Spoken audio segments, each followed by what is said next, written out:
Rolling on into a brand new week. Welcome to the show. I'm Sean Stires. Vince DeDario is here as well today. Get you started. I tell you what, Vince, this is like these last 2 days. Yeah, I don't want to be inside in the afternoon. It's too nice outside. I just got in from being outside, and today on February 16th is the first day that I wore shorts outdoors. Appropriately as well, because we all know there are some people who I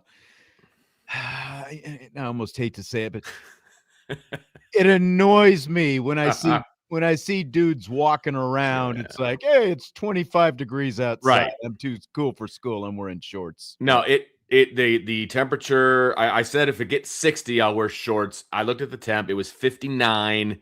I said, you know what? That's close enough. Did the old walk around the block, got the dog out, that kind of stuff. Last couple of days have just been freaking fantastic. Now, yesterday was a jeans day. Today was a shorts day. So for sure. I just went outside once again before I came back in the studio, and I was like, man, I probably could have just worn a t-shirt today. I'm just saying. Speaking of t-shirts, I've got my new dry fit Irish breakdown shirt. Nice. New in the old merch store. So want to check those out. It is nice. I'm ready for summer. I figure I better bust it out here since it's like 60 degrees outside. So, hey, I'm not complaining. I am not naive to the fact, though, that another winter is probably coming at some point. It is the middle of February. Gotta happen. Doesn't mean I'm not going to enjoy it while we're sitting here. Yeah. But at the very least, the snow is almost melted. We can see the grass outside, and I kind of look around, and it's like, well, there's work I'm going to be doing here in a little bit. There's work I'm going to be doing here. Everybody's lawn looks terrible because it's been flattened under all this snow. It'll come back around, and it'll probably get covered with snow again at some point. So, it is what it is. We've got kind of a grab bag. Yeah, we do. Things that we're going to talk about today. There's a lot of different topics that we're going to hit in this first hour. We always hit a lot of topics in the second hour of the show, and Bobby will be along in the second hour forgot about that, for entertainment purposes only, but not for any kind of information gathering or anything like that. Nope, none at all. Pure entertainment value. That's right. I was watching some Olympics this afternoon as we head into the home stretch for Olympics now. This is the second last week of the Olympics. Elena Myers-Taylor. Ever heard of her? You were in school today, so probably not. Well, I wasn't because it's President's Day. But that's why the mail didn't come. I was like, is this a holiday? I was thinking last week was President's Day. It was a holiday. It was a four-day weekend for Vince Meister over here. So it's been great, fantastic. And I've been watching a lot of Olympics as well, but that name does not jump, right off my tongue. So I will confess that I do not know. U.S. bobsledder. She won Olympic gold today in the solo, in the mono bob. Is that new? Because I've never heard of it before. Okay, thank you. Because I know there was the 4, and then there's the 2. I had no idea there was a mono until I think yesterday they were talking about it, and then today I saw some of it, but then had to do some chores and some stuff. But I was watching a bunch of Olympics today, and like I said, I saw it. So she won gold. That's awesome. Yes. 41 years old, the oldest U.S. woman to win a gold medal at the Winter Olympics. So very good. She's no 54-year-old curler, but 41 is still a very, very, very impressive. Unlike the 54-year-old curler, she won a gold medal. I don't think that guy even got a medal. So, well, the men are still going, but he's a sub, obviously. So. Right. I think. Yeah. Well, that's what I think that.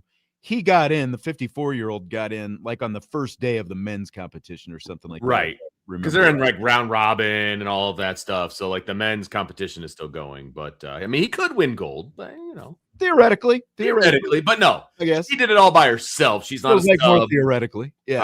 I completely agree with you. So congratulations to her. But the Olympics have been on fire. I've really been enjoying it this weekend. Speaking of curling, though, have you followed this Canadian controversy that's going on? Canadians are a bunch of cheaters, Sean. Have you were you watching any of it live? No, I only saw the replays of the Canadians. I've watched the Americans live. Yeah. Both men and women. I've watched them live the last few days, but I did not watch any of the Canadians. The Canadians with the double touches. Yes. Stones. And I got up this morning and I was looking on my social media. I can't remember which one it was, but the Canadian was like, "Oh, you effing this, I'm not the guy," or something like that. And the dude was like, "Oh, you're not cheating, huh? Well, I'll show you the video when this is all set." Who I don't even know what country he's like, "I'll show you the video." And then, of course, they showed the video on the social media, and it's like he starts to let go, but then he gets his little pointer's finger and he gives it a little extra poke, a little oop. Yeah. And look, I am Canadians cheating. I thought they were supposed to be the honest ones, not to mention dropping the F-bombs. They're supposed to be so polite up there north of the border, I thought, Apparently not once they leave the country. I don't know. But listen, I am not an expert on curling by any stretch of the imagination. I know the rules because I've been watching and things like that. You let it go. Does the little finger nudge really make that much of a difference? Nobody else is doing it. Nobody else is doing it. And I don't know. I just, is it worth it? I guess that's the question I would ask then. Was it worth it?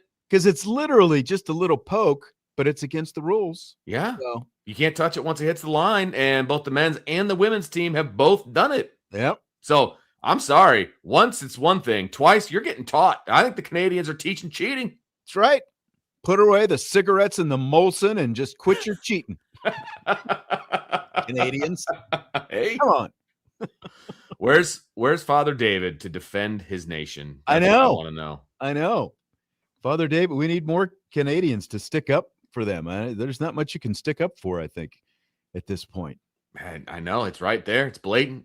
Did you see those, more social media stuff? I think they actually put it on. It was on the broadcast. Okay. Jordan Stoltz, the speed skater, American speed skater, he won a gold medal. Yes. I think it was yesterday. Okay. And they put a graphic of him and Saquon Barkley, of course, the Eagles running back, up on the screen. Stoltz, they're both 6 feet tall. Okay. Stoltz weighs 183. Barkley weighs 233. So he's 50 pounds lighter. But did you see the photo of their quads? Like we were talking quad god the other day, and the quad god took a spill. And had nothing to do with his actual quads, by the way. That's right. Yes. Like Jordan Stoltz needs to be the quad god, because like this guy, his quads looked exactly like Saquon Barkley's quads in terms of, full formed development. They were tree trunks. I mean, you watch those speed skaters and how low, obviously, to the ice that they get, to cut down that wind shear and everything that they do. I am in no way surprised by the size of his lower body, because, oh my God, I mean, he's a 2-time gold medalist. He won the 1,000 and he won the 500, which has not been done by an American, I think, since 1980 or something like that. Wow. It's been a very, very long time. Yeah, Eric Heiden in 1980. He was a 5-time gold medal winner. And I think this Stoltz kid has a chance of, getting in that neighborhood. And Eric Heiden was over there after he won whichever the first it was around the time they were showing the quads and all that stuff on the TV. But Eric Heiden, U.S. Yeah, probably the most famous U.S. speed skater, other than Apollo Anton Ono, who's obviously short track. Yep. Same but different. Right. But, yeah. So Eric Heiden, who was in that documentary about Miracle, about the U.S. Olympic hockey team, he would his competitions and the hockey games would be on alternating days. So he'd have the day off from his racing, and he'd go watch the men's hockey team win some games. But he was over there in Italy, and he went up to Stoltz and gave him a hug. And it was kind of like grandpa, giving the grandson a hug. Eric Heiden's still in really good shape. He just got some gray hairs these days, 46 years later. I was going to say 46 years later. I mean, you give him all the credit in the world. Obviously, he was a top quality athlete 46 years ago, but you never know what's going to happen between then and now. That's right. But he has kept himself in fantastic shape. And, I'm sure they have met before, because he's America's greatest speed skater and this is the next up and coming. So I'm sure they've met before, but that's really great that he was there to cheer on. Because, there's people out there that have set records and things, and they don't want to see their records broken. They don't want to, cheer on the next generation, that kind of thing. So I really like the fact that Hayden was in Italy. He's there to support, and he's the biggest fan. So that's awesome. I know you're an Olympic head. You're probably too young to. Do you remember Dan Jansen? Oh yeah, absolutely. Like all the falls. I remember him. 88 games. Obviously, I don't remember Hayden because that was 9 or 11 months before I was born. Before you were born, or whatever.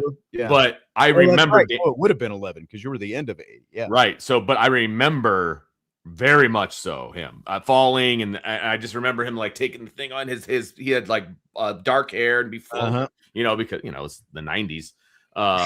So, but no, 100%. I remember Dan Jansen. 100%. Yes. Yeah. He took the unfortunate falls, I think, in 88, and then he came back in 92, and yes. I think, one kind of avenged the falls and all that kind of stuff. And yeah, but so after Hayden, Jansen was probably the most famous for the wrong reasons. I know. But he was so good everywhere else except the Olympics, for a while there anyway. Just dominated. Yeah. Yeah, just absolutely dominated. Yeah, 100%. So no, I remember him, and then the female speed skater as well. Why is her name escaping my brain at the moment? But she was right around the same time. Yeah, if you say the name, I'll remember it because I remember, but I'm not. It's not coming to me right now. Well, anyway, I know what you're talking about because she was really good, obviously, as well. Yes. Yeah. And Dan Jansen benefited from the fact that they, the summer and the winter Olympics used to be at the exact same time, the exact same year.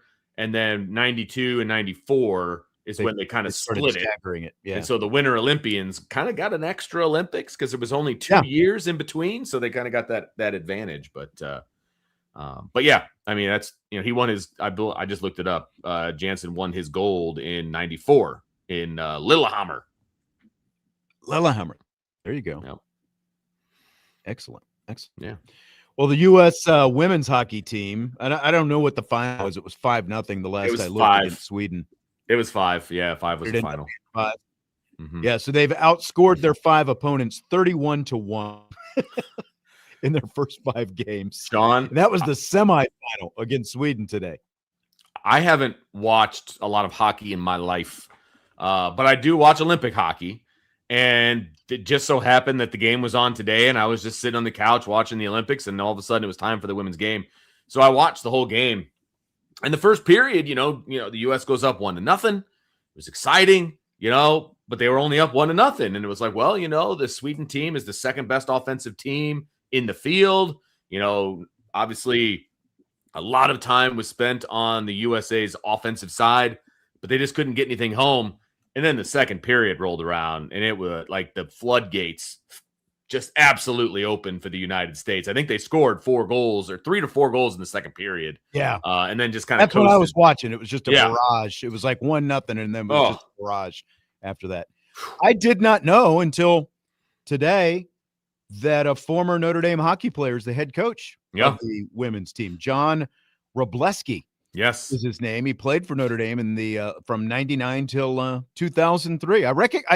The name sounded familiar as soon as I heard it, but it's been like 20 plus years ago. That was back in the Dave Poulin days at Notre Dame. So good for him. That's Notre awesome. Dame alum John Robleski leading the dominant U.S. women's team. I was just about to say this, Kevin. Bonnie Blair nailed it. I don't know how that I couldn't remember her name because she was about as big as it gets, in speed skating back in that time frame. It was Bonnie Blair and Jansen. Yeah, absolutely. Yep. That was awesome. Yep. The men's hockey team beat Germany. They stayed unbeaten. They clinched the 2 seed in the knockout round. Canada #1. So we're looking at maybe a collision course of U.S. and Canada in both the men's and women's hockey there. Well, because I didn't see the final, but I know the other semifinal game For the women, Canada was in, obviously, and I didn't see if they had won or lost, but the winner of that one faces the U.S. for the gold. So I could be. And the women dominated Canada when they played them earlier in the Olympics. Dominated. Like, it was like 5-0. I was going to say, it was very lopsided. It was very lopsided. So I was thinking when they kept showing Robleski on the sideline, the head coach, or sideline, in the bench area, I was like, he's just kind of managing egos back there. Like, they got so much. They have so much talent on this team. It's just like organizing it and just putting them out there and just letting them do their thing. He doesn't have to do the Herb Brooks. He doesn't have to make everybody hate him. I don't think so. Not this time. No, man.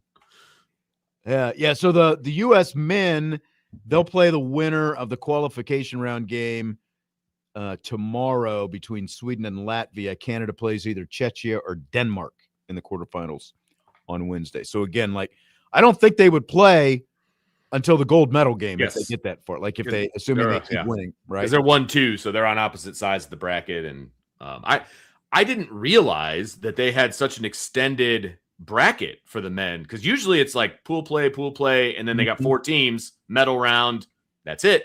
But the men's, they have this massive bracket where, with buys and all kinds of other stuff. So I kind of thought so too. Are there more men's teams there this time than usual? I don't know the answer to any of that. I just saw this giant bracket with all these countries in it, and I saw the U.S. were number 2. So they got their bye, and they got a great shot at getting to the gold medal game, which is great. Any other Olympic stuff?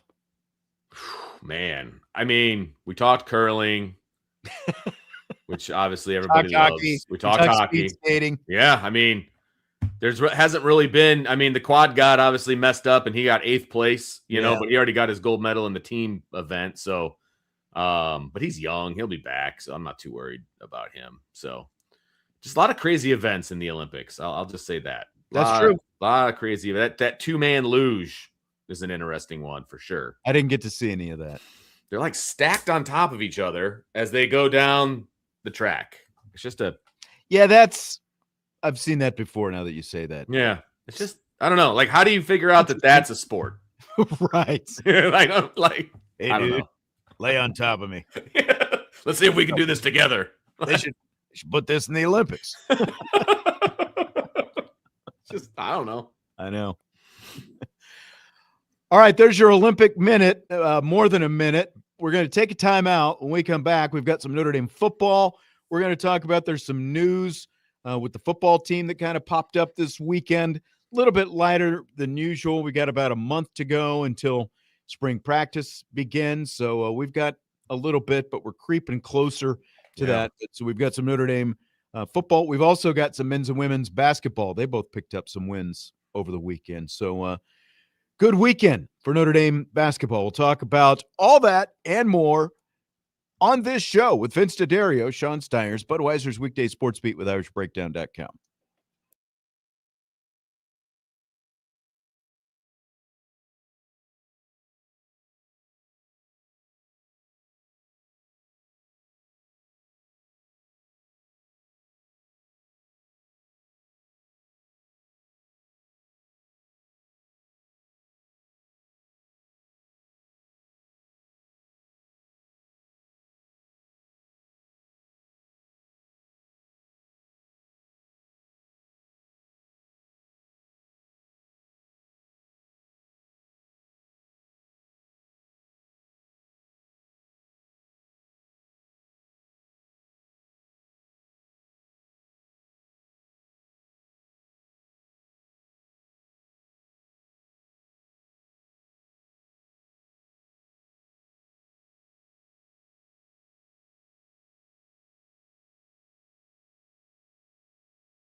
We continue Budweiser's weekday sports beat with IrishBreakdown.com with Vince DeDario.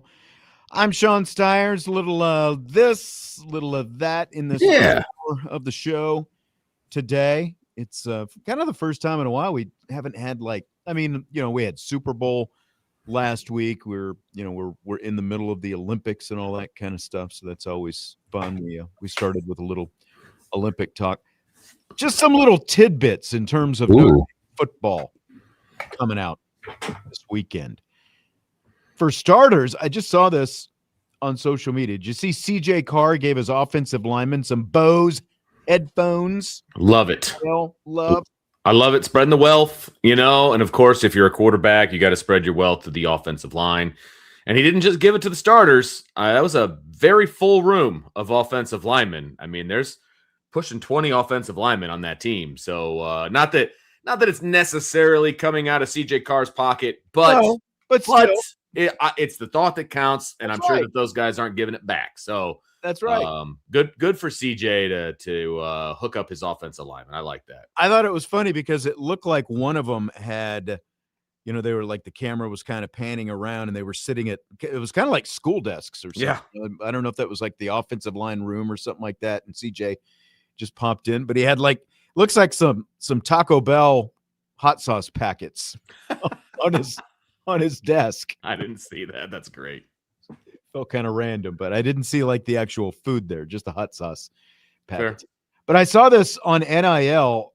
CJ's NIL valuation, he's worth more than $1.3 million, which not surprising. He's a quarterback at Notre Dame. According to On3, though, the 22nd highest in college football. You think that's good, bad? It's interesting to me because, that's his valuation. That's not what he's actually making. And so it's I wonder what he's actually bringing home. I do think if we're just going off of the list, there is no reason he should ever be in the 20s on this list. That's ridiculous. The top 10 at the worst. Right. You wouldn't think so. Quarterback at Notre Dame, after you had a great first starting season and now you're a Heisman Trophy favorite. I think I saw the other biggest kind of NIL deal that he's got. It's like a car dealership or something like that. I could see that. Yeah. I just have a very, very good feeling he's making more than that. And that Notre Dame is taking care of him just fine. So I'm sure. I'm very sure.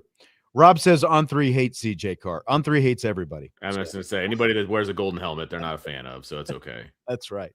Yeah. Just come to that realization, and you'll be a lot happier. So. Yeah. Look, here's the bottom line: CJ Carr is doing just fine, and most of the guys playing for Notre Dame are doing just fine. So, what we know for a fact is that Notre Dame is doing pretty much everything they need to do in the NIL space, because they've got the most talented roster in college football. So I'm not concerned, but that number is very low, and I think it's higher than that. Yeah. Justin says Ari hates CJ, and he's talking about, is it Wasserman? Is that his name? I think so, yeah. Yeah, Ari Wasserman. I mean, he told on himself during the whole lead up to the college football playoff. He told on himself. Just with all the fits that he threw about, Notre Dame and Miami and all that kind of stuff. Come on. Clickbait. Andre wants to know if we're going to be at the Blue Gold game. Of course we're going to be at the Blue Gold. We will actually be broadcasting the Blue Gold game. We're very excited about it right here on Sports Radio WSBT. You'll be able to find that, I believe, in the Odyssey app. You find everything. If nothing else, it'll be, I know, in the Sports Radio WSBT app. But yes, we will definitely be there. It's going to be fun. I'm looking forward to it. I actually trying to remember. I feel like I've had conflicts with the actual Blue Gold game the past couple of years. Normally because it doesn't really matter, but I'm excited for this year. It's going to be fun. You and I back in the booth doing our thing. Yeah. Woo. Jesse's going to be there. Jesse is a man about town. You're saying Jesse's a little bit of everywhere? Dare I say a jet setter? Yeah. And I love the kid. I coached him. We worked together. I'll believe Jesse's going to be there when he walks in the door. Okay. That's just, and that's not even a knock on Jesse. That's fair point. I could see something better coming up. That's all I'm saying. That's true. He's a busy guy. It's very true. I mean, you can do that when you're still a newlywed and you don't have kids. Which is why I'm throwing zero shade his way. Like, do you, buddy, before like any kids are running around, like go do your thing, jaunt off to Myrtle Beach for a golf trip with the boys. Yeah. All of the, you do you, brother. So if you can get it right. Yeah. I mean, he's got Blue Gold Game penciled in it's how I see it on his calendar. Fair. That's very fair. That's very fair. Because I'm trying to like April. I don't know of any specific conflicts that would come his way, but I guess we'll find out. Well, and it's out of town for him. You and I, it's down the street, so that adds a little layer of complexity per se. But I hope he does show up. It'll be fun for the three of us to be in there. Yeah, he's wanted to get back the last couple years, but I don't think he's had quite the incentive. Now he does. There's more incentive now. There's a headset waiting for him. He's already guaranteed that he's going to be better than Chris Collinsworth. So, wow. Maybe the kid, but I don't know about Chris. Ooh, okay. I still think Chris was better like 10, 15 years ago when he was willing to be more critical. You think he's not that Jesse needs to be critical, right? You need to be critical as analysts. Well, and for the Blue Gold Game, that's not really the like vibe. Not even critical. It's just like he used to really have real opinions about things during when he was still doing NBC games with Al Michaels. He used to have real opinions, but now it's just I love this guy and I love that everything is a love fest with Collins. Yeah, I see it. I see where you're coming from. He's kind of put the announcing career in coast mode. Is that a good way to put it? Yep. So yep. Yeah, I see that. I do. I mean, he's still solid. He's he knows the rules. He's on top of stuff. It's just a little more touchy feely than it used to be. Maybe it's just the way the whole game has evolved. The broadcasting game, like really, other than Aikman today, and I think maybe a little bit Olsen, like those are probably two of the more like guys who are willing to come out and say something in a broadcast. Other than that, guys kind of they ride that fence a little bit, I think. I mean, when you get older, especially guys, like they mellow out, you see it all the time. Like dads are super hard on their kid and then they become a grandpa and they're a pushover. Right. Collinsworth's heading in that direction. So he's not, he's just nice. He's a nice guy now. Yep. That's right. So Notre Dame did add a pair of assistant position coaches to the staff over the weekend. They got former Wake Forest linebacker Chase Jones to be an assistant linebackers coach. He was a two-time captain at Wake Forest. And they also got a former running back, Sean Shivers. He played at both Auburn and Indiana. He's going to be assistant wide receivers coach. He had apparently accepted like a regular full-time offensive assistant position at Eastern Michigan last year. And then this offseason, that's where he was last year. Not apparently. He did have that job last year. Allegedly. This year, he had accepted a position with Florida State as an assistant running backs coach, but he's decided to come to Notre Dame instead to be assistant wide receivers coach. So I thought that was an interesting move. What'd you think of these two? Did it pop the radar for you, or did it? These are much more. These assistant position coaches are much more behind the scenes, like guys we never get to talk to, right, and barely get to see, if at all. This is literally the definition of it must be a slow news day if this is what we're talking about. Like that, honestly, that's what I thought. Like this is like the assistant to the assistant general manager position. You know what I mean? Like, right. It's pretty down low, but awesome that they're getting quality guys that have experience. I mean, all of that is good because there's a lot of times where the position coach is doing something else, and then or they split up. You get outside backers with inside back, away from inside backers, or slot receivers and outside receivers. And so these assistants are very important guys, but they just don't hit on our radar very often. That's the thing. Like they're not going to get any of the credit. Yeah. Right. Unless you're deep into the coaching world, like the coaching carousel, and who these coaches are. You and I have discussed this before. Like even when Notre Dame hires regular assistants, we're like, well, we don't really know these guys and we don't know who would be good in this position and things like that, because we're just not dialed in to the entire landscape of coaching.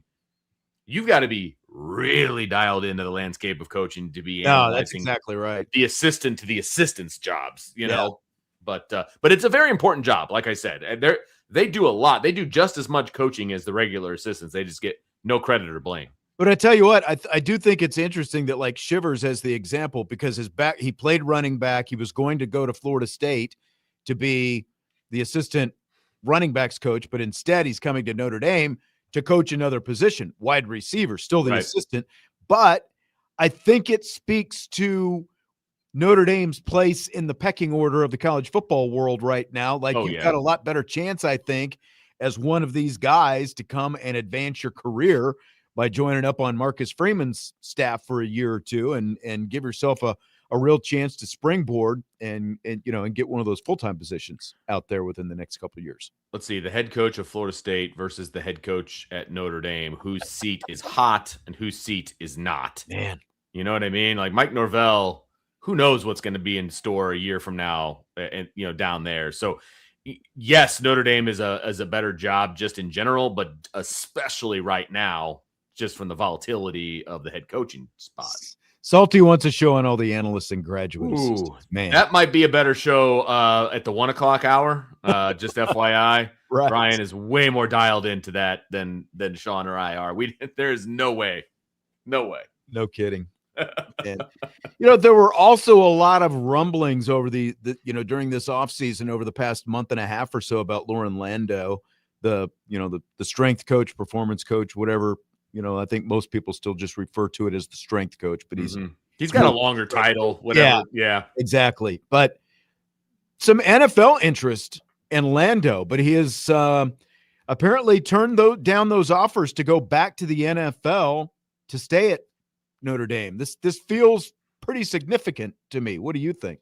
It's significant that he turned it down. There's no doubt about it that he's found a home here. And I have no idea what his family situation is, if he's got kids in school or anything like that. I have no idea. But what I do know is the less change, the better when you're talking about your coaching staff. And he is essentially, and we've talked about this before, he's essentially the head coach of the offseason. All right. So obviously he is conducting the offseason program that he has designed. It's been approved by Marcus Freeman or in conjunction with Marcus Freeman, all those kinds of things. But as far as like the amount of time you're allowed to spend with players, the strength coach can be there 24/7. You know what I mean? And so, I mean, he's the head coach of the offseason. The strength coaches are extremely important. And to switch a strength coach right now in the middle of the offseason would have been tumultuous, not deadly, but it would have been tumultuous. And if you can avoid that, even better. So I think it's a big deal keeping him around. No, I do as well. And I think that there, in his first season, you had a lot of people wanting to point the finger at Lando because you had a lot of guys with knee injuries. And, anytime there's any injury, someone has to have somebody to blame. It can't just happen in a contact sport like football where guys get hurt all the time. It's got to be somebody's fault. It's got to be the strength coach's fault for the injuries. And things were obviously a lot different in year 2 than year 1. I mean, now you did have a very significant injury to Jaden Greathouse that lingered all year long. But other than that, it was, yes, you had some other guys get hurt. Craig got hurt again. And there were, there were some guys, that it's football. Guys got hurt. Right. But it wasn't at the level as his first year. So I think that whether you can actually attribute anything to him or not, like in terms of cause and effect and all that kind of stuff, it felt like there was at least a little bit, a lot less ire directed at Loren Lando and at least, a little bit more sort of respect his way because, like look at Jadarian Price and Jeremiah Love as an example, like one literal workhouse and a workhorse and another guy who took a lot of snaps himself, but like both of them were performing at peak levels all year long, and never had any injury. And that's after Love's, had that MCL sprain at the end of the 2024 season. got kind of caught in between, like saying last year, I know, right? How we're kind of in that middle ground. We are. We're in that gray area. Yeah. My two favorite complaints when it comes to injuries, it's the strength coach, or as Joe Allen said, it's the Under Armour shoes. That's right. Those There's a are little wink emoji. There is a wink emoji. I know. He's being sarcastic, which I really appreciate, by the way. There are a lot of people who blame the shoes. Oh, I love it. I mean, anytime there's an injury, you might as well just throw those two excuses right into the mix because they're both coming. So prepare yourself. Yeah. So, but then, again, Terry says, how about injuries to the kicker? Because again, somebody's got to be to blame. It can't be the kicker got hurt. But based on everything that we've heard, there was an existing injury to Noah Burnett when he came to Notre Dame from North Carolina. And that's, what was a big part of the issue. Yeah. And it's just once they got to the point of where it was, that it just wasn't able to get better. And you just kicker injuries are unique, obviously. But if you figure, this is a lever situation, you do this enough, like this area right here or this area right here, it's just a lot of use over and over and over and over. And if you don't take proper care of yourself, you're going to get injured. It's going to happen. So, and if you're not communicating that you're injured and you keep going, it makes it even worse. That's I think that's right. A big part of it. Big piece of it for sure. Yeah. All right. Last break this hour. We're going to come back, talk a little Notre Dame hoops. Big weekend for Notre Dame men's and women's basketball. Baseball also started off the season. We've even got a little wrestling to drop. Yes. Wrestling. Yes. Wrestling state tournament coming up this weekend in Indianapolis here in Indiana. We'll do all that when we return. Budweiser's weekday sports beat with IrishBreakdown.com.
Budweiser's weekday sports beat with IrishBreakdown.com continues. I'm Sean Stires with Vince DeDario. We've got rapid fire coming up in hour number 2. All kinds of juicy topics we'll get. We've got some Notre Dame football. We've got some basketball.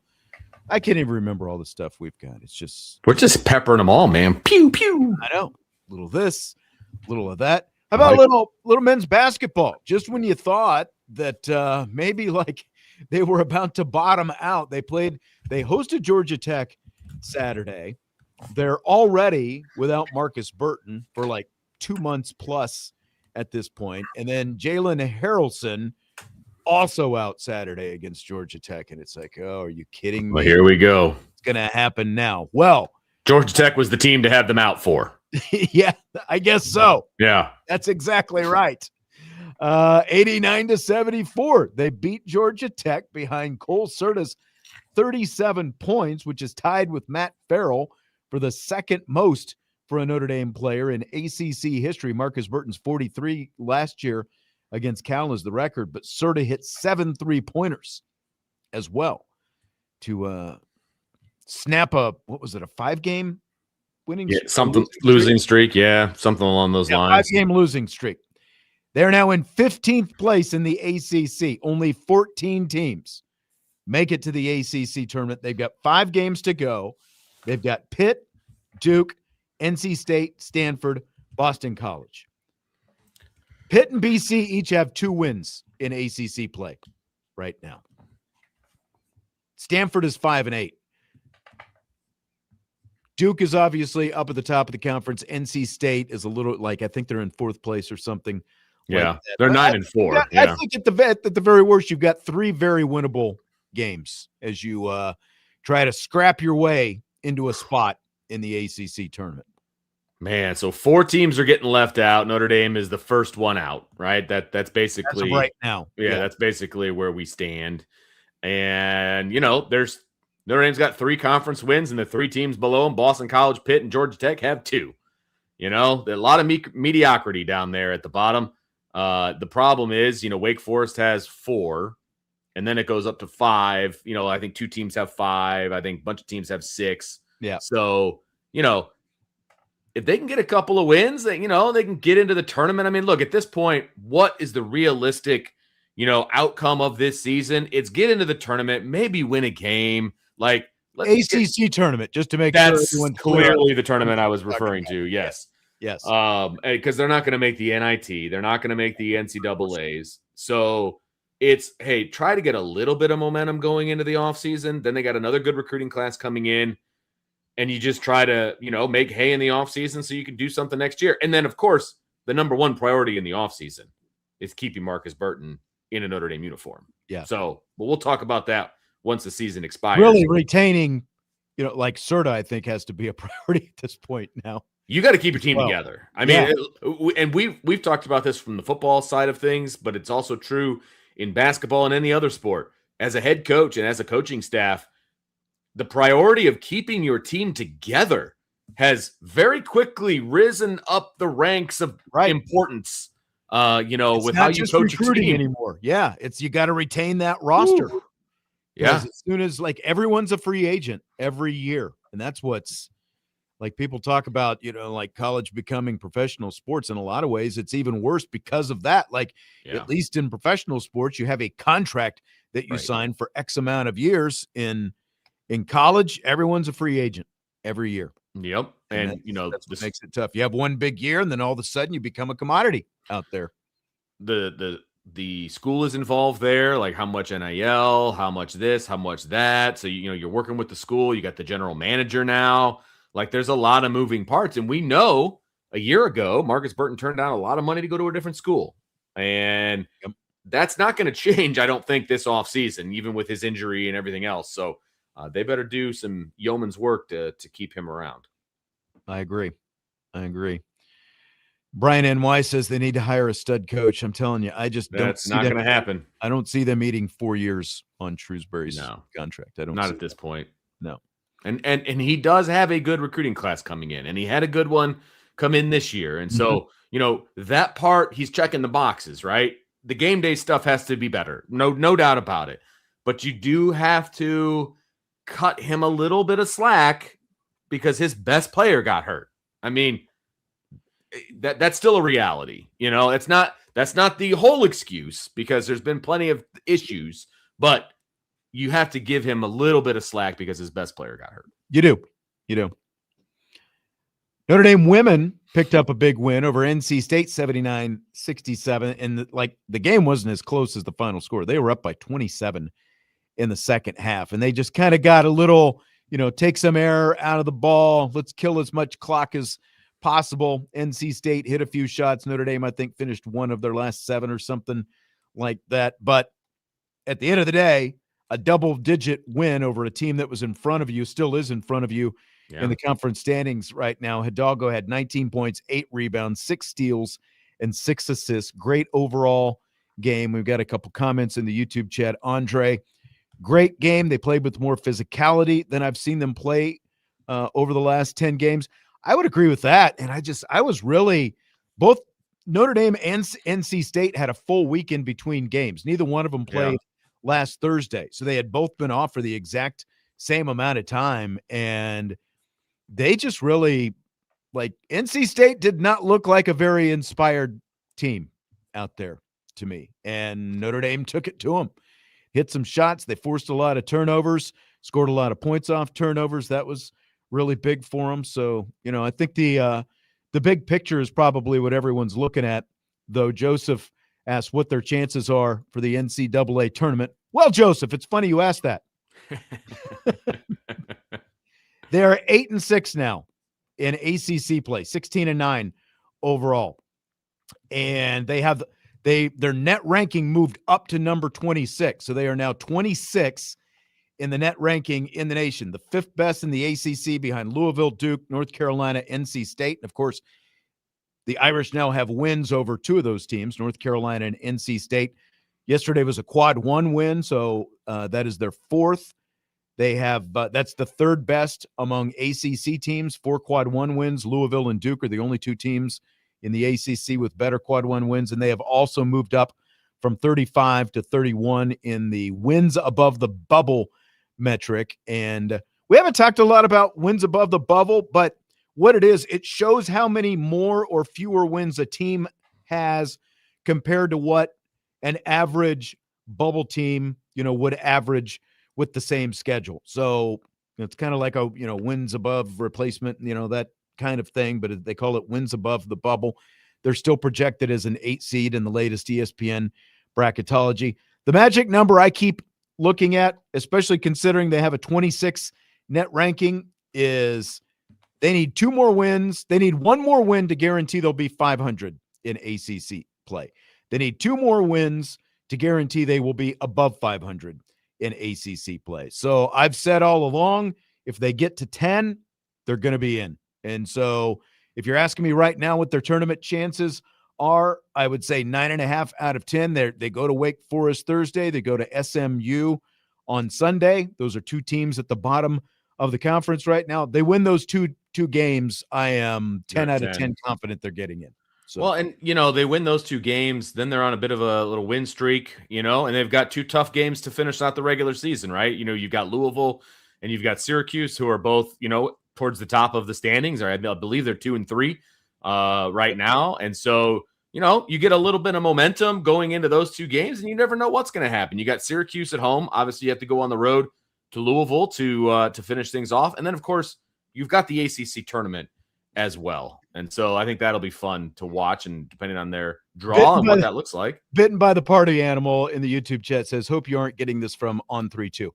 No, Bitten. I do my own work. I've been spitting out these numbers for probably the past month now. Like the NCAA obviously puts out the net rankings. That's where those come from. And that's what I think a lot of people, like Notre Dame fans who are worried about Notre Dame getting in, they have a 26 net ranking now. They've been sitting around 30th. There are, I think, 37 at-large teams. They have a 26 net ranking. And a good chunk of the teams in front of them are going to get automatic bids. Because they win their conference. Yeah. So, they're going to get in. It's just a matter of what their seed is going to be. I really think you can stop, worrying about whether or not they're going to get in. They're going to get in. It's just a matter of what seed. Right. Yeah, and what that path looks like, where they have to go for the first couple of rounds, that kind of stuff. And yeah, Party Animals, he's a everyday guy. I mean, I had a feeling he was joking about the on 3, but just to make sure. But yeah, I'm not worried about the Lady Irish right now. Like I said, if they can do some damage on those last 2 games too, get a little momentum going into the ACC tournament, right? It's gonna be fun. If they play like they played yesterday, this is part of the quandary with this team, because they have a game like yesterday where they beat one of the top teams in the conference, like a legit can be hosting, potentially first and second round NCAA tournament games that, an NC State team yesterday, but they went on the road and just didn't look good at all. A week before that against Virginia, it's kind of the up and down. Yeah, with this team. That's but very true. There's just, there's a little more inconsistency this year. But I mean, like, play like that, play like they played yesterday, and they'll have no problems. It was a good day to be a wrestler named Vince or Vinny. Yeah, no kidding. Over the weekend. Did you see? I didn't even realize it until Vince McCoy from Riley High School, 106-pound semi-state champion yesterday, and then Vinny Freeman won the 175-pound title. He is one of 10 wrestlers from the area to advance to state. But those 2 guys, Freeman from Penn, McCoy from Riley, winning semi-state championships. That is not easy to do. A lot of guys went by the wayside this weekend at semi-state. Yeah, because you've got to win 2 rounds at semi-state, because the previous 2 rounds, so the sectionals and then the regionals, if you win your first bout of the day, you get to move on to the next week. Mm-hmm. And then you've got 2 matches to see what where you're going to be ranked 1st through 4th. Semi-state is where the rubber meets the road, because you've got to win 2 matches in order to get to the 1 through 4 placing rounds. So you got to win like Vinny did, and Vince. You've got to win 4 matches in one day against elite competition. Right. So it's a 16-man bracket, so you've got to That's not an easy thing to do. And so, yeah, hats off to both of those guys, because it's really, really important. Obviously, it's important to win your first 2, because now you're moving on. You're going to state. It's awesome. It's great. But then it becomes about the seeding, and that's where it's really, really important, because, if you're a 1 seed, you're playing a 4 seed from another semi-state. Right. And if you're a 4 seed, you're playing a 1. Like, that's so winning it for both of those guys means they've got a great opportunity to advance when they get down to Indianapolis, because you got to win your first one. If you don't win your first one, you're done. Like, you go down Friday, you lose, you're going right back home. If you win that first round, don't really care for that. Don't care for that myself. See, like when I was in high school, like it was called a pull-through bracket. So like, if you lost your first round match, which I did my junior year at state, you had to wait to see if the guy who beat you won his next match. If he won, you stayed around. If he lost, you're gone. That's why I've never heard of that before. But like, this doesn't even have that. It's either you win that first match or you are done. And I really don't like it, especially, like when you talk about how difficult it is just to get to semi-state and get there to state. I don't like penalizing guys like that. It's like, I realize it takes a little bit longer for consolation rounds and all that stuff, but when you're having a single class state wrestling tournament, I think it should be more than 1 and done in that first round, personally. But well, you're the former wrestler. I just go with what I've been able to witness and watch and all that kind of stuff. And I mean, it's 16-man fields for all the for 14 weight classes, and so that's a lot of kids, obviously. And I don't know. Have you been to a state tournament here in Indiana? I never have. It is an event, man. I will say that. Sure. I went last year for the first time ever, because people were just telling me, you got to go. It's what if you're going to be in Indiana, it's like one of the bucket list things. You got to check it off. And so I went with my kid last year. He had some friends that made it to state, and so we're like, you know what? This is the best opportunity to go. I know the kids, that kind of stuff. And so we went, and it is all day. Like, you get there first thing in the morning, and it is all day, because they've got to figure out, okay, 1 through 8, and you've got to wrestle all the way through, to make that happen. And you get to see all the wrestling coaches dress up in their shirt and ties for the finals. And it's a really cool event. And the fact that it's held, where the Pacers play down there in Indiana. Yeah. It's really, really cool. I will say that. So Freeman's got a guy named Paul Woods from Leo in the Yes. first round. That'll be Friday afternoon in Indianapolis. They're starting with the upper weight classes at 3 and then the lower weight classes at 6 o'clock, 106 to 144. But I was looking at Vinnie Freeman's 175-pound bracket, and he's 35-3, and there are a couple guys with 2 losses on his side of the bracket. The other side of the bracket, like he's in the bottom half of the bracket, and the other half of the bracket, there's a guy with 1 loss. There's an undefeated guy, Sean Breedlove from Center Grove. I don't know if Freeman has faced him during the season or not. But then there's a couple guys with just 1 loss, and one of them just lost. He took 3rd place at his semi-state this past weekend, and that was his first loss of the season. So it looks like, again, I don't know a lot of these specific names, but just in terms of the records, there's a couple 1-loss guys and a no-loss guy.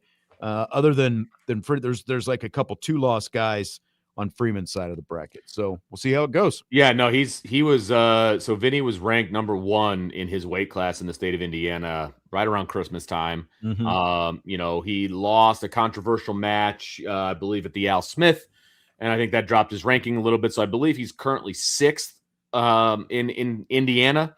But man, I'll tell you what, I watched him during the regional. I watched him during conference because they were both hosted at Penn and I was doing the PA. And so this kid's on a mission, man. Like, this is his 4th time going to state. He has placed a couple times, placed 3rd twice last year. Yeah, 3rd last year, 6th his freshman year. He won regionals for the 4th time ever, which is the first time that's ever happened in Penn high school history, and they have some deep history. So it's going to be I just feel like he's on a mission. Like, I feel bad for anybody that has to face Vinnie Freeman as a senior down at state. It's going to be fun to watch. Looking forward to it. Yeah. Looking forward to it. All right. So that's this weekend, state tournament down in Indianapolis. Good luck to Vinnie Freeman. Good luck to Mr. Vince McCoy from Riley and the other area wrestlers who are still alive as well. I know that was it McCabe, the other Penn wrestler that made it? Is that the last name? No, it's Angelo Vargo. Sorry. I don't know why I was thinking. He's a lower weight class. I don't know exactly. He's probably about the 132, maybe something like along those lines. Yeah. So he looked a lot smaller based on the photo that I saw. But I think there's one Mishawaka guy who made it, 3 New Prairie guys. And New Prairie's a force. There's no doubt about that. They got some former state champ from last year as a freshman, by the way. Yep. Let's break for the top of the hour, then rapid fire coming up. We ended up pushing a little bit farther than I thought we would. Rapid fire coming up, hour 2. Budweiser's weekday sports beat with IrishBreakdown.com.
It's Budweiser's weekday Sportsbeat with IrishBreakdown.com. We've come to hour 2.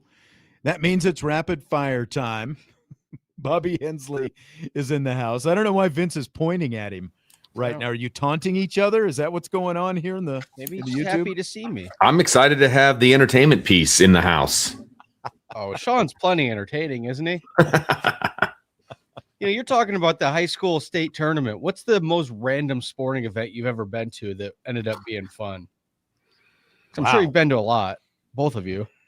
I have been to a lot of sporting events, but most of them have been at the high school level, and I don't know that I would call any of them random per se. That I would actually enjoy watching, because that's tough. Like, I guess for me, I went to Hinkle for a volleyball state championship. Okay. But I didn't think it'd be that exciting, and even that was quite the experience. See, I can't go there because my immediate boss at Penn High School was a former All-American volleyball player. Really? Yeah. And she's like 6'6", 6'7", something like that. And so she was like going to be in the Olympics and then got injured. But she's amazing. She's an amazing volleyball player. But she was an All-American at Loyola Marymount. So that's awesome. So volleyball is the best. I'm going to make sure everybody understands volleyball is the Don't best. want to get in trouble. Sorry. Didn't mean to set you up there. No. I'm obviously joking around, and she would crack up if she heard this. But I don't know, man. I've been to a bunch of stuff, and it's always enjoyable when you know kids that are involved. I will say that. Right. That's the thing. People that kind of grabs your interest no matter what. And honestly, for me, that's wrestling, because I don't know anything about wrestling. And one day they called me in to do the PA, I kind of you kind of have to know the sport. You got to learn the sport in order to do PA for it, And so I just kind of dove in head first, and now I really enjoy watching it, man. I get fired up with everybody else. And especially you get to the state level, it's a lot of premier athletes. It's not, runaway matches. Well, and Sean can attest to this. There's so much different strategy and all that for the lower weight classes, the little guys. Mm-hmm. They're lightning fast and quick. And then as you get bigger and bigger and bigger, it's more about strength and pushing against each other. And then you got the heavyweights that are just two panda bears just crashing into each other. So it's fun. I really enjoy it. Did you have one, Bobby, since you asked the question? Oh, I said the volleyball. The volleyball. And then I cut you off.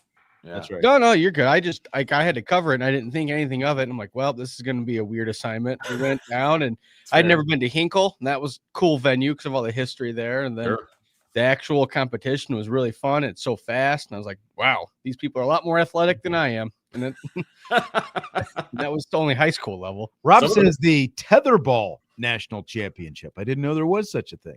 Well, didn't either. That's it's on the Ocho, I bet. The one that I think that would be fun. I've never been to it, but after watching the movie, and now the name of the movie is escaping me, the one about the ping pong player, Marty Supreme. I went to see Marty Supreme and it's about competitive ping pong. That looks like that would be kind of exciting. Well, it's kind of, it's a summer event, but in the Olympics, you watch that, and I don't even know how they can see the ball, much less put spin on it. Let me ask you this. Would you rather watch the Pro Bowl or pro bowling? Oh, man. I think I would go pro bowling. I would too. Not as boring as it sounds, because it's one-on-one. It's kind of like the rest. It's a match. You have to see who wins against each other. Listen, I'm right there with you. It's bowling for me. I had zero interest in bowling, and my kid got involved his senior year. He's like, I'm going to join the bowling team. And I'm like, what? He goes, Dad, I'm only going to have this opportunity one time. I was like, whatever, I'll go. And so it's a different world, man. High school bowling, number one, it takes hours and hours to complete matches and stuff, but people get into it. It's intense. Yeah, Indianapolis hosts the professional biggest match of the year coming up at the first week of March. Just a little plug for them, the PBA. But the high school one, it's weird too, because a lot of different places have different rules depending on the weekend and who's hosting and what the tournament is. All it took was a little opening for Bobby to just sidetrack rapid fire right off the top. So. Well, it wasn't right off the top because you guys went 10 minutes long last hour. That's what we do. All right. So I saw this posted on the Champions Lounge the other day. Is Michael Mayer an NFL bust? Vince, how would you answer that? Bust is hard. I mean, he's still obviously in the NFL. I mean, he didn't get cut, I don't believe.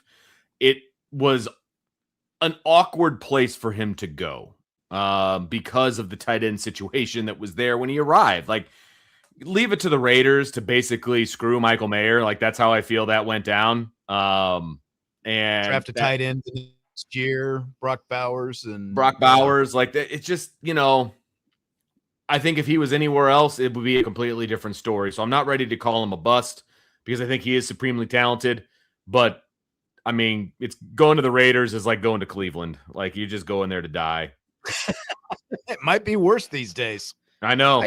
It's a tough one because I don't know if it's a bust, but based on where he was drafted at, you kind of got to say he's at least underperforming for his draft position. He was a high second round pick, very early in the second round. I think he was 35th overall. But like Vince said, why would you draft a tight end the next year and make him your premier target and not give Mayer any touches hardly?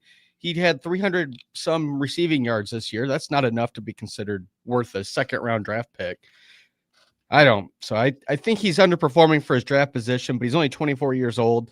I don't think you can write the book on him because he's still in the league. He's still physically talented. We saw it in college. He's still gifted physically.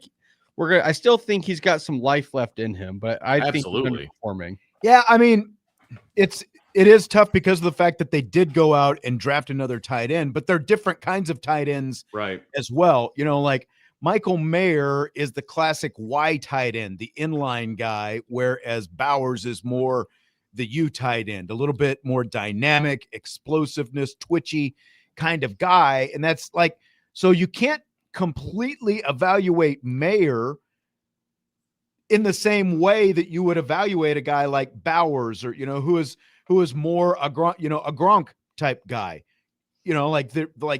there are different kinds of tight ends, and Michael Mayer is just a different kind of tight end. So blocking for him is still part of the deal, and he is still playing. He is still in the NFL. Now, you do expect more receiving production from a guy like Mayer because of the fact that you drafted him high in the second round. But again, you went out and drafted another tight end the next year. So like right off the bat, I think that they, there were talks a couple of years ago that they were going to try to trade him. I'm sure that they probably weren't going to get as much as, they wanted out of him. But I have a feeling that if Michael Mayer gets an opportunity, I'm not going to say he's going to go out and become 1,000-yard tight end, but I just feel like if he goes to another team, he's got an opportunity. There's still a lot of upside. There's still a lot of tread on the tires for Michael Mayer. So I think it's still for Michael Mayer. I think it's too early to call him a bust. But I mean, look at how you can still use two tight ends effectively in the NFL. I just don't think the Raiders do a very good job of it. Look at the Bears.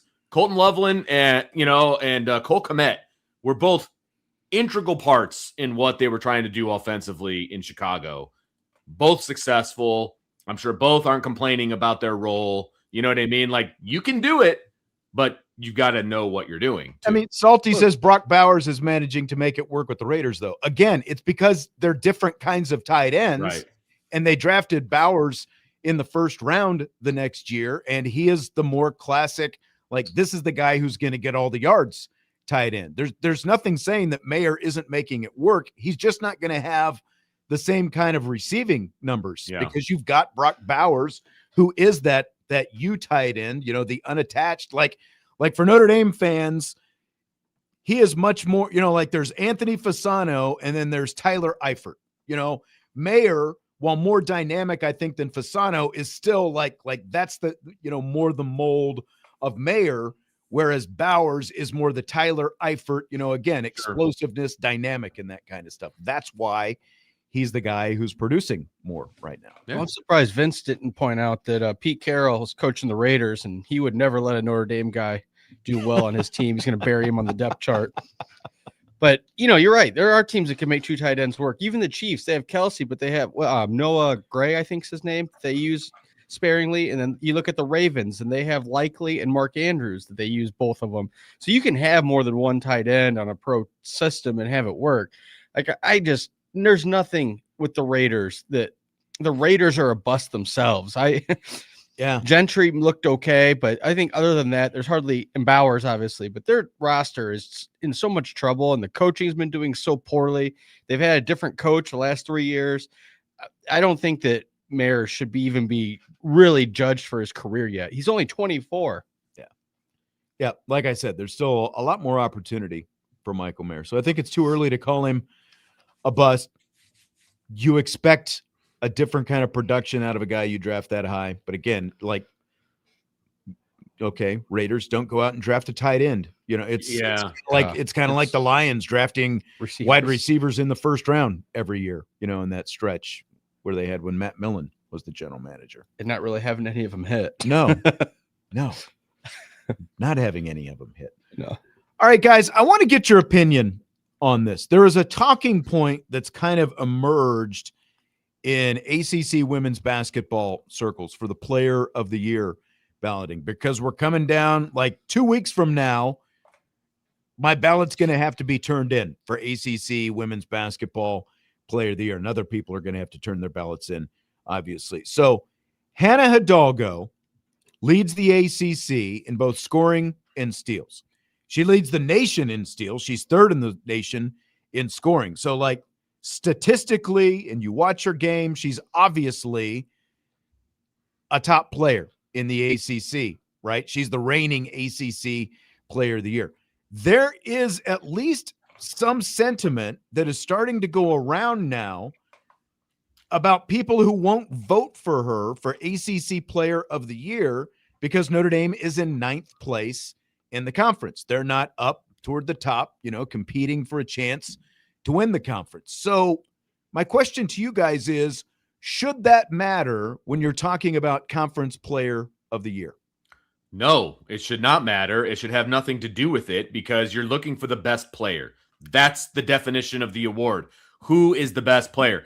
Not who inspires their team to be better. It's not any of that stuff. It's who's the best player. It's basically this faction of people that are talking about not voting for her because Notre Dame as a team is in the middle of the conference are the same people that probably vote for the quarterback on the best football team for the Heisman. Exactly. Best quarterback on the best team. That's not what the dang award is for. Right. It never was meant to be that. And too many people are changing it into that. Don't do that for the ACC player of the year. That's so stupid. Wow. You seem a little passionate. Are you okay? I am passionate about it. No, the player of the year, it says it right there in the title. It's the player of the year. It's not the player of the year on the best performing team. Correct. I feel like if you wanted to vote for someone else because you think they're a better player or having a better season, you can make the argument because individual awards and team sports are hard anyway. But to say that, no, she can't win it because she's on a losing team is just false. There's plenty of good players over time in every league that have won awards on bad teams. It's not unheard of. So to use that as your excuse, I think is garbage. Yes, I agree, and I don't understand where this is coming from. It's a conversation I had yesterday with the NC State radio guy, and he brought this up, and there have been, other media on social media who I've seen kind of talking about this point in terms of who could end up winning ACC Player of the Year, but literally the description of this award is the most outstanding player. It is not a team award. It is not best player on the best team. It is not the player who elevates a team to a championship. It's not like you're obligated. There's no definition of the award that says your team needs to be one of the, either the champion in the conference or the second place team in the conference or whatever. The teams at the top of the conference are there, especially in this conference, based on everything that I've seen, because I've seen them all now at this point, they have deeper rosters, that's why they're at the top of the conference. Yesterday, NC State had players like Zoe Brooks and Camille Pierre, who I think, there's at least some consensus that they're going to be in the running for player of the year. And they're a few spots above Notre Dame, but look at what happened, yesterday. They, like they're both really good players, but they lost to Notre Dame. So like, it's just baffling to me that anyone thinks that you need to be competing for the championship and you're supposed to be the top player on one of the top teams in the conference to be worthy of player of the year. It is literally supposed to go to the best player in the conference. See, I kind of think of it as if we were to redo this whole conference, who's the player that you would draft first to your roster? And I think Hannah Hidalgo is obviously going to be that. So I don't understand any of the logic of, well, she's on an underperforming team. Right. And I mean, I think you look at again, like if you took one of those players, if you took one player off those other teams that are above Notre Dame in the conference standings right now, I think they'd be within a couple spots of where they are. But like if you took Hidalgo off the Irish roster, you're having a completely different conversation, I think, for this season. No doubt. Yeah, without her, the whole season would be a waste right now. I mean, if you even want to make it most valuable, she still wins that award because she's clearly the most valuable player to her team. See, it's also not like she's just a mid-level player that has a name or a star power. She's performing. She has the stats. She has the numbers. She's the one dominating the court for the Irish. Anyone that would say that she's not deserving of the player of the year, I don't see any logic in that argument. And then especially to use that the team's not undefeated, basically, as your logic is even worse. No, I agree. I obviously agree. I wanted to, again, kind of get your feel for this because, again, like you guys obviously follow sports, so you really don't even have to know sort of the specifics, I think, to be able to have that conversation. Justin is asking who the competition is. I think that the name that has emerged in terms of top competition is Toby Fournier from Duke. She is their best player. She's a sophomore, and Duke is undefeated in the ACC right now. That's kind of where a lot of it has started. And to me, like she's a good player, but if she were to get it, it would literally just be she's the best player on the team that won the conference. She is not the best player in the conference. And the other players in competition, again, I think are the two players, Zoe Brooks and Camille Pierre. Pierre for NC State had her 7th straight double-double yesterday. She's got 17 double-doubles this season, which is the 3rd most in the country. And then I think the other player who will be in the mix is Taj Roberts from Louisville. They're in 2nd place right now. I think that is, I think those 5 players in whatever order they in are going to, they'll be at the top of the voting for player of the year. And that's why they have 1st team, 2nd team, 3rd team, or whatever. They can all make 1st team together, and it'd be great. But Hannah Hidalgo is the best player on the in the league, and it's not close. Yeah, I don't think it's close either. There's a bigger argument for having the individual awards in team sports, but if you're actually going to give it to the best player, there's no way you can look at her numbers, her resume, what she does for. Well, how could you say that the player who is leading your conference in both scoring and steals is not the best player? And that's like just 2 of the things. She's also like, I think it's like maybe 5th in assists. And by the way, her assist numbers keep going up. In terms of free throws attempted and free throws made, she is in the top 15 in the nation right now, which again, puts you at the top of your conference. Like everything, the percentages, like all these, by any statistical measure, there's really no doubt, but you're trying to bring team performance into the equation, which is not what that award is supposed to be for. I'm curious to see in a couple of weeks if we're having an even bigger debate on this when the voting actually comes out. We've got to take a break. When we come back, more rapid fire. Budweiser's Weekday Sports Beat with IrishBreakdown.com.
Rapid Fire continues on Budweiser's weekday sports beat with IrishBreakdown.com. Sean Stires along with Vince DeDario and Bobby Hensley taking you through the 6 o'clock hour. Just always spirited conversations or something like that. When they're at least conversations.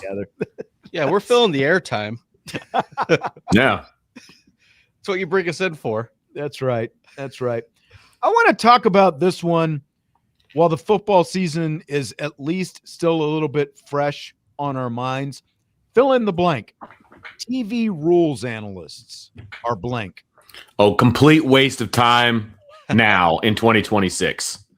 They were niche when they first started. Novel little. Yeah, like I was okay with it. Yeah. But now I feel like it's insulting. Because we've got like super slow-mo replay. You know, the announcers know enough about football that I don't need the rules analyst anymore. Okay. And I feel like I know enough about football where I don't need the rules analyst. They're superfluous. A lot of times they even forget that they're there. And they're like, oh, wait, we got to go back and talk to the rules analyst and ask him his opinion. 9 times out of 10, they're just telling us what we can already see on the screen. And I'll let you jump in here in a second, Bobby, but I'll just, throw in my 2 cents. Like I feel like the analysts aren't really analyzing the game anymore because they're leaning on these guys as a crutch. And the first time they see something, they're like, all right, Gene, what do you see? It's just like, it's nonsense. It is annoying. Like, I don't need these guys to tell me it's a fumble when I can see that it's a fumble. Like if you're going to actually explain the rule. But otherwise, it is just a waste of time, I think, anymore. Well, you guys haven't left me a whole lot left here because I agree with you. I would say unnecessary for a lot of the same reasons. One, why you have an analyst and a play-by-play guy if they don't know the rules? That makes them look stupid. Two, sometimes how often do you see where they bring Gene in and they've already actually made the call? Like they've already adjusted, made the call. By the time that he gets woken up in New York and brought in for the call, woken up and looks it up, it's already been decided and it's over with. And I don't like that he's not. A lot of times, Super Bowl is different, but a lot of the games he's not even at that booth. He's in New York watching all the games. Mm-hmm. So I just feel like it's not needed. I don't. And then the stuff they do explain, it's almost so into the woods of it that like. It's either way over explaining that we don't need to know. And there was one a couple of weeks ago. It's obvious. Yeah. I think it was during one of the CBS games with Nance and Romo. So it would have been Gene Steratore. He's their analyst. Like they called something on the field. And so he explains it, in a way that backs up what they called on the field. But then they ended up reversing it. And so then he explains it to back up the fact that they, that the call was different. So again, it's just like they're not really. None of them want to be wrong. They don't want to go against what's out there on the field. They don't want to critique their fellow officials. Like remember, what was his name? Mike Carey, like the precursor to Steratore on CBS. He was like one of the first TV analysts, and he was just wrong all the time. Yeah. Like he would come in and he was like, "Well, it's going to be this," and then it turned out to be something else. And like after one season, boom, he was gone. So like. Nobody wants to be that, but it's just they're not giving us anything that we really like. Again, we don't need them for the obvious stuff. If you want to bring them in for something that really needs to be explained, like I felt the biggest whiff was that Broncos Bills was it the Broncos Bills or was it the Broncos Patriots? The backward pass that Stidham, it would have been the Broncos Patriots. What turned up being that backwards pass that Stidham had that the Patriots recovered, like Nance and Romo were kind of fumbling around trying to figure it out. Steratore never really came in and explained what was going on. It's like, literally, dude, that's your job. That's your whole job. This is what we need you for. And he never really came in and explained it. They just kind of rolled right through it. Well, I feel like, those guys are sitting there waiting to be called in. And if those guys don't call them in, they don't say anything. And what is it that you say you do here? Like, right. There's no point. What's your job again? Yeah, there's no point in having him there. And I'm sure he's getting paid handsomely for his golden parachute retirement job to sit there and explain stuff we already know the answer to. It's just complete waste of time. the main booth, they're at least got some TV chops in them because they're doing the whole game. The rules analysts, I always feel like they're like their number one goal is to protect the brethren of the referees. Very true. So when they do their spots, they're always going to side with the referees and try and come at it from protecting that fraternity of them. And that's what always has turned me against it. Even if they are explaining something, I'm like, well, yeah, but you're just trying to cover up for Ed Hockley or whatever. No, exactly. Johnny says they need to make the command centers the final call on replay. You know, like the ACC did that thing during the college season. That was cool. You could see what was going on, and I feel like you get more out of that because you hear them talking through what's going on, so you naturally get the explanation. I don't know why we don't just get more of that. It would, you know, like I'm sure the rules analysts don't want it, but again, the UFL does that. Ones. Yeah, that's one of the things. That's where they got it from. Yeah. I mean, it feels like would they just be better off if it was AI? You know, like if you had like AI John Madden come in and go, well, so here's what's going on. This is what, you know, like it feels like we'd all be just better off. I just need to cancel it. I'm advocating for AI. Just get rid of it completely. Just get rid of it completely. Yeah. Where I need my AI is on first downs. That's all I need. Like just make that. That's fine. Like first down calls, because the human eye is not always great. And even when they go back to replay, like if you're trying to figure out where the ball is in a big pile, it's impossible. So if you go ahead. And tennis has been doing that for how long? Where you see that replay where the ball lands next to the line. Right. I just want to be consistent because I feel like in baseball, I want an umpire to do balls and strikes. So I got to say in football, I want the refs to be able to spot the ball. I don't want AI for that. Like, don't you think? No, I mean, this is different, but like you brought up baseball. Like baseball is kind of less exciting because of, you know, the fact that we have replay and like there's less like good arguments to be had. That's fair. You know what I mean? Like that's fair. It's taken away that because of the fact that it's good that they get the calls right, but it's just like you've obviously taken the human factor out of it, and there's less arguments that you know where the manager just gets to go off on the umpire. It seems like. Yeah, so, especially on a day game after a late game, they can get thrown out early. Yeah. No, I'm not a fan of. There's just too much replay. Every play I think so too. Like it gets replayed. Again, if you're going to stop things down, why have a guy stumble and bumble through an explanation that's just going to justify the call on the field when you can just flip on a mic and watch what's going on in the command center and listen to them talk through it and get the natural explanation that way. Right. So like you don't have to hear a bunch of excuses. You can hear why they're making the call the way they made the call. Well, and sometimes I wonder if they stall and dilly-dally around to let the rules analysts get a little say in there. I don't need any of it. Every sport, it seems like they're talking about ways to speed up the game, and then they have all this superlative stuff that we don't need. Well, and I realize we're talking mostly about football, but man, I tell you what, the LSU South Carolina women's basketball game Saturday, I don't know if you guys saw any of that, but they had Dee Cantor, who's a former official, doing replay review on that, and it was brutal. She just whiffed on like almost everything that she was talking about. She was never that great an official to begin with, even though she thought she was, but now she's sitting courtside.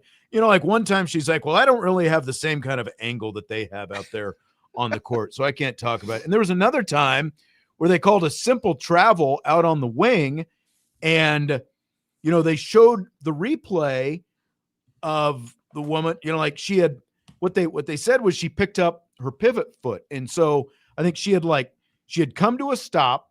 So her pivot foot was her right foot. She steps forward with her left foot, and then she brought her right foot off the ground when she did it. Like, that's a simple travel. Right. And she looks at that replay and goes, no, I don't see anything that would justify. Of course not. It's like, are you kidding? It's like the easiest travel that you could possibly call.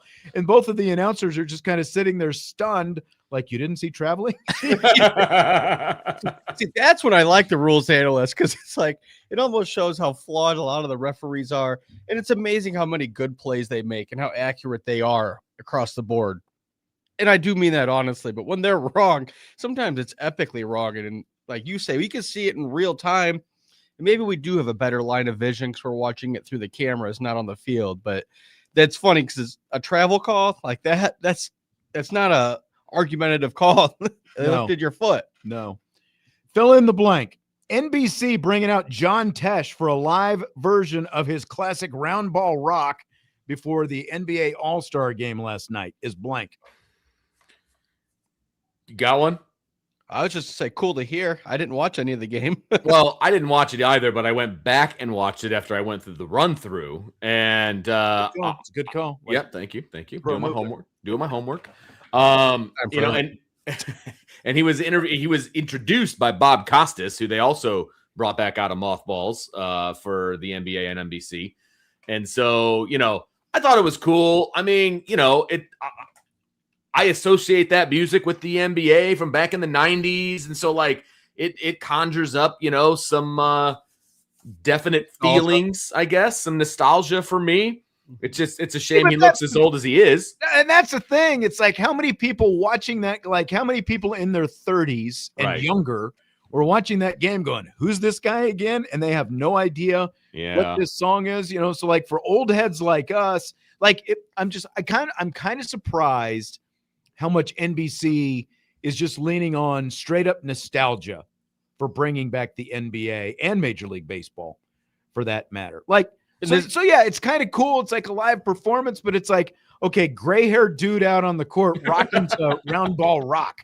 You know, like I wonder how many of those people again who were watching that broadcast even had any idea what that song even was. Yeah, well, screw them. I enjoyed it because I like John Tesh. I like that song. It did land for me. There's nostalgia in it. I think that's cool. And you know, is there ever going to be theme songs like that to any of the sports leagues like we used to have? No, there's not. Like the college football theme for I think CBS is iconic. Like you had all these ones from the 80s and 90s and things like that. They're never going to have anything like that again, and it's a shame.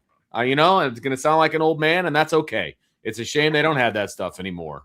Okay, well you brought up Bob Costas because he's going to be their pregame host for Major League Baseball on NBC. They're getting the Sunday Night Baseball package this year. So scale of 1 to 10, how much does Costas move the needle for you guys? Costas is like an 8 for me. And I think it's probably because of the nostalgia aspect of it. Because when I think of Bob Costas, I think of the Olympics. You know, I think of NBC, you know, related events. And, you know, my childhood was watching all of that stuff. And he's kind of the narrator to a lot of my childhood memories of watching sports. So I'm in on Bob. All right, I'll go the other way on this one. I'll say it's a 1. It's a pregame show. How many MLB pregame shows are you actually going to watch this summer on Sunday evening? 0, but I like the fact that he's doing it. So he's not moving the needle for you to watch. I understand the nostalgia, and Al Michaels is kind of like that as well. These guys are getting so old. I just need more current, modern. Like Mike Tirico should be the one hosting it. I feel like. I know you can't have the guy work every single sporting event for NBC all year long. You can't. But something about his voice is more modern. It's the NBC of now, whereas Costas, he's covered so many things, but I remember him going on a rant after a Kentucky Derby, and I'm like, why are you still talking? And this is the thing, kind of like me, right?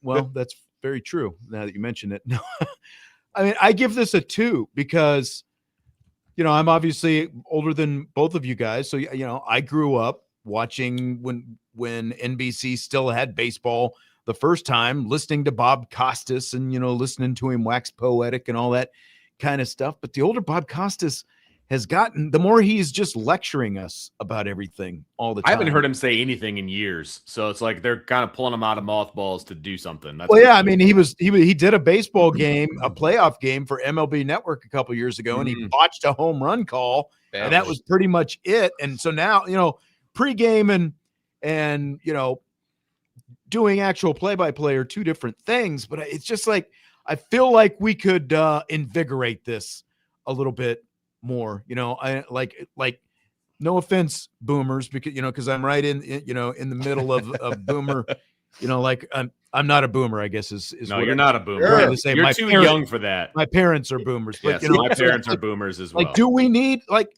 this is 2026.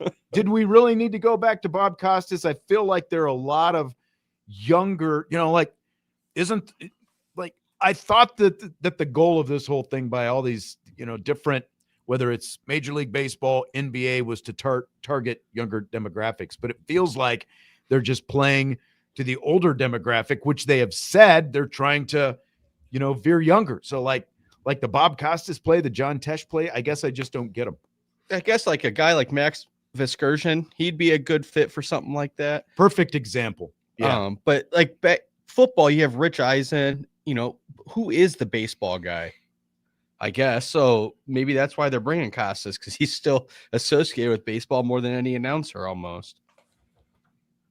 I just don't need him. I think he's too old. I don't either. And I feel like he's gotten so much into his bag. Like he just thinks I am Bob Costas, right? Instead of actually being in the moment. And that's what I'm saying. Because again, like he was like, total nostalgia play. He was one of the voices of baseball for me growing up. But I feel like he passed his prime. Well, he's lived through most of the baseball, so because he's 73.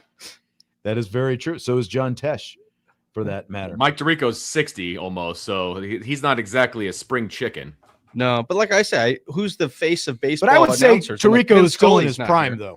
though. Yeah. I mean, more so than Costas. Yes, I agree with that. Yeah, but that's what it would have been cool to have a guy like Vince Scully or John Miller back in the day to have those guys on. But I don't know who they could get now, except for Viscursion or someone like that. Yeah. Sean Stewart says Joe Buck. Well, he works for ESPN ABC, so it's like you have to work around those. But there's plenty of guys, like you brought up Matt Veskurgen. He works for MLB Network. There are plenty of guys working for MLB Network who I think would be suitable. Like even Amsinger. Like he's not a big name, but well, I like Benetti. I'll pick him for anything. I think he'd be great to host national broadcast. But he'll probably be doing some of the play-by-play, won't he? Yeah, I think he's in the mix for that. He did some Peacock stuff last year. Yeah. A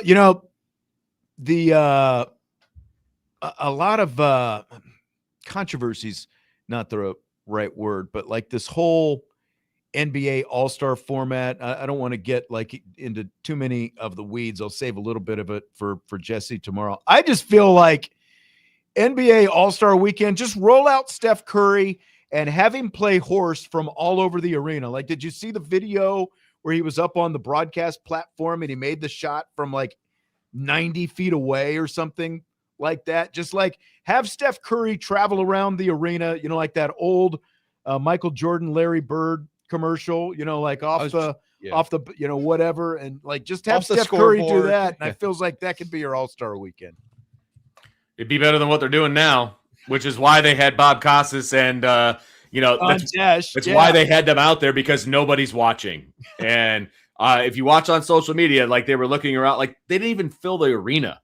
Like an NBA arena, they couldn't even fill the NBA arena with all of their stars playing.